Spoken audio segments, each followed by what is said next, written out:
Hello, church family. We wanted to bring you another update in where we are in this time of transition in our congregation and in the life of our church.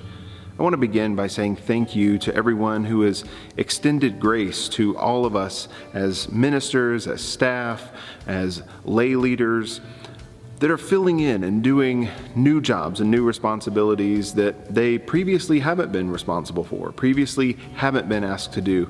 And we're still learning, but thank you to all of you who have shown us grace and have been patient with us as we continue to learn and to get better, and as we continue to go about the business of serving God's people here at First Baptist.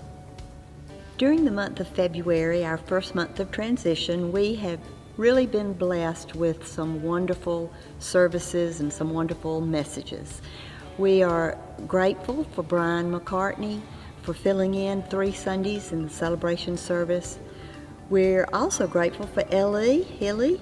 She had a wonderful message on being the salt and light for the church and this community of grace, and that allowed Steven to preach in celebration for one Sunday. So we have truly had some inspiring messages.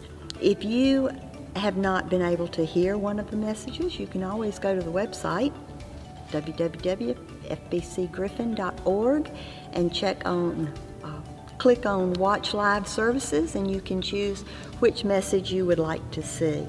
But we are very grateful that Brian stepped up and stepped out of retirement to cover for us in February. Starting this Sunday and continuing through the month of March, we are excited to welcome Reverend Clay Bowden to be our supply preacher and our guest preacher here at First Baptist. Clay is a native of Georgia. He was born in Columbus. He was raised in Macon. He has served a number of churches throughout Georgia in his time in ministry. He and his wife, Rhonda, have been partners in ministry throughout their time together. They have 2 children. Their son is a pastor in Memphis, Tennessee, and their daughter is married to one of the youth ministers at Ingleside Baptist in Macon. And we are excited that they are going to be here serving among us and serving with us throughout the month of March. They have currently chosen to put vocational ministry on the back burner to focus on other things and to be able to be fully present to their family, to their grandchildren. They have 3 grandchildren and a 4th one on the way. So we hope that you will join us in extending a warm welcome to Clay and Rhonda throughout the month of March.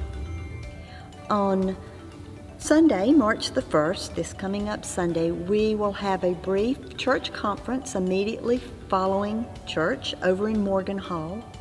There are 2 items of business that we need to vote on. One concerns the spending of $262,000 for a new HVAC system. There will be details. You have all seen the letter that has been in the eVision as well as in the bulletins explaining this expense. But if you have any questions, we will be open to answer those at conference, and there will be a PowerPoint presentation as well to explain exactly what we are needing to replace for the air conditioning system in the sanctuary and the buildings on the east side of the campus. We're also going to be voting on the Pastor Search Committee.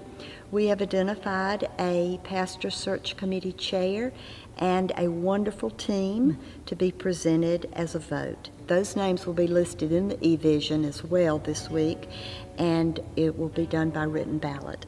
We'll have absentee ballots available in the church office until noon on Friday if you're unable to attend on Sunday. But we look forward to seeing you on Sunday. Finally, we want to remind you that this Sunday begins the season of Lent in our worship at First Baptist. Lent is a special season in the life of the church where we get to follow in the footsteps of Christ as he journeys toward the cross, as we get to make the death of Christ more and more real in our own bodies so that the resurrection of Christ may be that much sweeter when we get to Easter. Throughout all 3 of our worship services, we will be having a similar theme. We're calling it Rooted in Transformation.